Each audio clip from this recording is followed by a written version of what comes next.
오늘 잠언 묵상 48번째 시간입니다. 오늘은 주님의 마음을 시원케 하는 사람이란 제목으로 말씀을 나누겠습니다. 오늘의 말씀은 잠언 20장 6절 말씀입니다. 많은 사람이 각기 자기의 인자함을 자랑하나니 충성된 자를 누가 만날 수 있으랴. 우리가 살아가는 이 시대는 자기 자신에게 충실하며 자기를 드러내고 자랑하는 것을 권장하는 시대입니다. 그러나 잠언의 관심은 자기의 인자함을 자랑하는 사람이 아니라 충성된 사람입니다. 주님은 지금도 충성스러운 사람을 찾고 계십니다.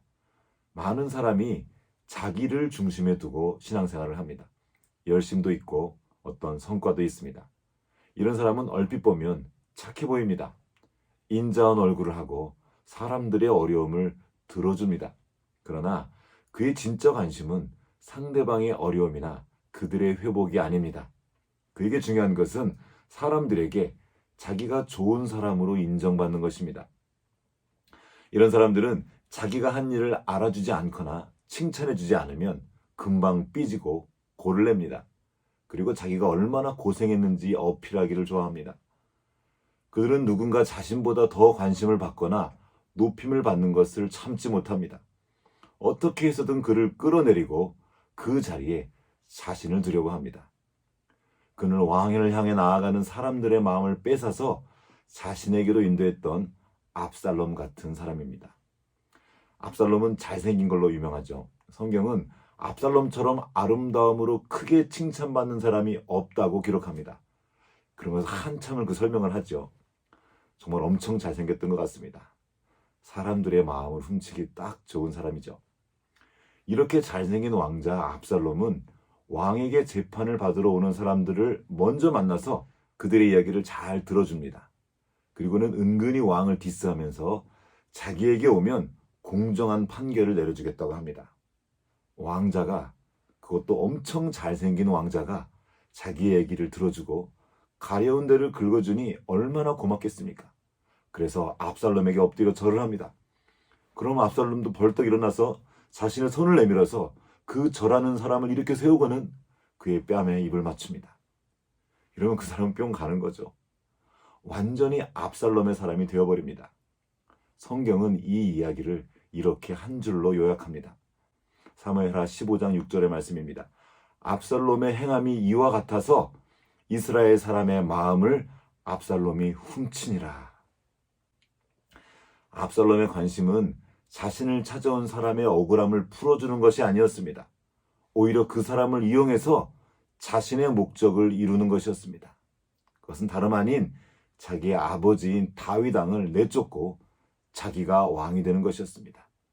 자기의 인자함을 자랑했던 압살롬은 왕보다 자신을 더 옳게 여겼고 자신과 함께 왕을 대적할 반역자를 모으고 있었던 것입니다. 오늘날에도 이런 사람들이 많이 있습니다.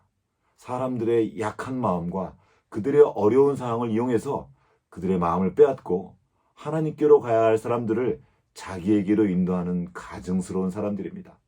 바로 사이비 이단 교주들이 그런 사람들이죠. 많은 종류의 가스라이팅도 이런 류의 일들입니다.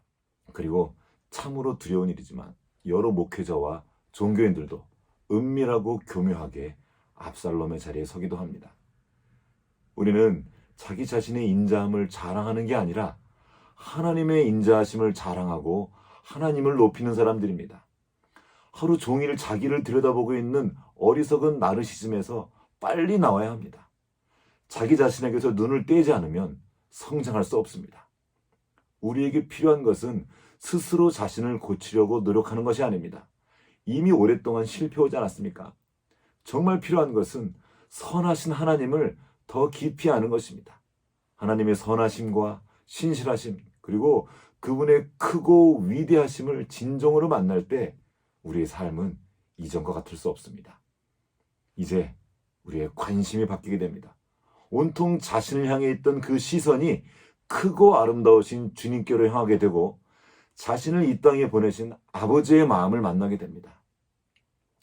자신을 자랑하기 위해서가 아니라 자기의 억울함을 풀기 위해서도 아니라 아버지 하나님의 마음을 시원하게 하기 위해서 움직이기 시작합니다.